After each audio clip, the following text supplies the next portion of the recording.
Clip number 1062۔ اس clip میں قرآن پاک کی سورہ قصص کی آیت نمبر 4 سے 6 تک کی تلاوت، ترجمہ اور تفسیر قرآن صراط الجنان آپ سماعت فرمائیں گے۔ بسم اللہ الرحمن الرحیم۔ ترجمہ: اللہ کے نام سے شروع جو نہایت مہربان رحمت والا ہے۔ ان فرعون علا فی الارض وجعل اہلها شیعا یستضعف طائفة منهم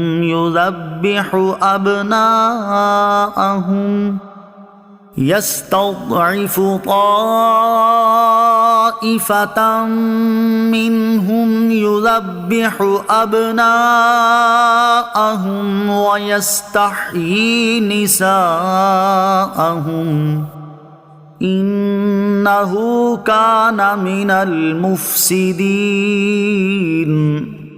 ترجمہ: بے شک فرعون نے زمین میں تکبر کیا تھا اور اس کے لوگوں کے مختلف گروہ بنا دیے تھے۔ ان میں ایک گروہ بنی اسرائیل کو کمزور کر رکھا تھا اور ان کے بیٹوں کو ذبح کرتا اور ان کی عورتوں کو زندہ رکھتا تھا۔ بے شک وہ فسادیوں میں سے تھا۔ ان فرعون علا فی الارض، بے شک فرعون نے زمین میں تکبر کیا تھا، یعنی مصر کی سرزمین میں فرعون کا غلبہ تھا اور وہ ظلم و تکبر میں انتہا کو پہنچ گیا تھا، حتیٰ کہ اس نے اپنی عبدیت اور بندہ ہونا بھی بھلا دیا تھا۔ فرعون نے مصر میں رہنے والے لوگوں کے مختلف گروہ بنا دیے تھے اور ان کے درمیان عداوت اور بغض ڈال دیا تاکہ وہ کسی ایک بات پر جمع نہ ہو سکیں، اور اس نے ان گروہوں میں سے بنی اسرائیل کو کمزور اور اپنا خادم بنا کر رکھا ہوا تھا۔ بنی اسرائیل کے ساتھ اس کا سلوک یہ تھا کہ وہ ان کے ہاں پیدا ہونے والے بیٹوں کو ذبح کر دیتا اور ان کی لڑکیوں کو خدمت گاری کے لیے زندہ چھوڑ دیتا تھا۔ بیٹوں کو ذبح کرنے کا سبب یہ تھا کہ کاہنوں نے اس سے یہ کہہ دیا تھا کہ بنی اسرائیل میں ایک بچہ پیدا ہوگا جو تیری بادشاہت کے زوال کا باعث ہوگا، اس لیے وہ ایسا کرتا تھا، اور یہ اس کی انتہائی حماقت تھی، کیونکہ اگر وہ اپنے خیال میں کاہنوں کو سچا سمجھتا تھا تو یہ بات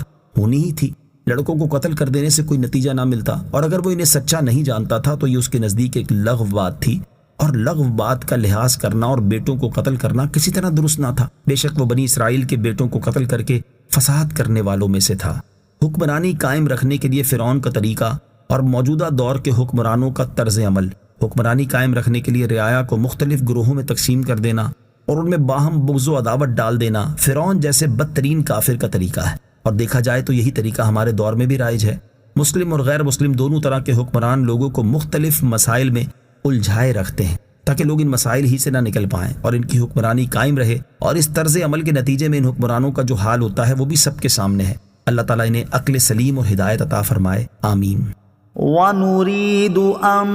نَّمُنَّ عَلَى الَّذِينَ اسْتُضْعِفُوا فِي الْأَرْضِ وَنَجْعَلَهُمْ أَئِمَّةً وَنَجْعَلَهُمُ الْوَارِثِينَ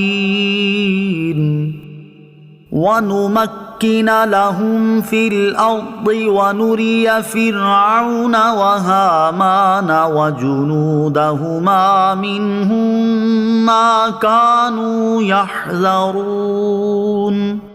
ترجمہ: اور ہم چاہتے تھے کہ ان لوگوں پر احسان فرمائے جنہیں زمین میں کمزور بنایا گیا تھا، اور انہیں پیشوا بنائیں اور انہیں ملک و مال کا وارث بنائیں، اور انہیں زمین میں اقتدار دیں، اور فرعون اور حامان اور ان کے لشکروں کو وہی دکھا دیں جس کا انہیں ان کی طرف سے خطرہ تھا۔ وَنُرِيدُ أَن نَّمُنَّ، اور ہم چاہتے تھے کہ احسان فرمائیں۔ اس آیت اور اس کے بعد والی آیت کا خلاصہ یہ ہے کہ فرعون نے تو بنی اسرائیل کو کمزور بنا کر رکھا ہوا تھا، لیکن اللہ تعالیٰ یہ چاہتا تھا کہ وہ بنی اسرائیل کو فرعون کی سختی سے نجات دے کر ان پر احسان فرمائے اور انہیں پیشوا بنائے تاکہ وہ لوگوں کو نیکی کی راہ بتائیں اور لوگ نیکی میں ان کی اقتدا کریں، اور اللہ تعالیٰ وہ تمام املاک و اموال ان کمزور بنی اسرائیل کو دے دے جو فرعون اور اس کی قوم کی ملکیت میں تھے، اور اللہ تعالیٰ انہیں مصر و شام کی سرزمین میں اقتدار دے اور فرعون و حامان اور ان کے لشکروں کو وہی دکھا دے جس کا انہیں بنی اسرائیل کی طرف سے خطرہ تھا، اور اس سے بچنے کی وہ بھرپور کوشش کر رہے تھے، یعنی بنی اسرائیل کے ایک فرزند کے ہاتھ سے ان کی سلطنت کا زوال ہونا اور ان لوگوں کا ہلاک ہو جانا۔ یاد رہے کہ آیت نمبر 5 میں وراثت سے مراد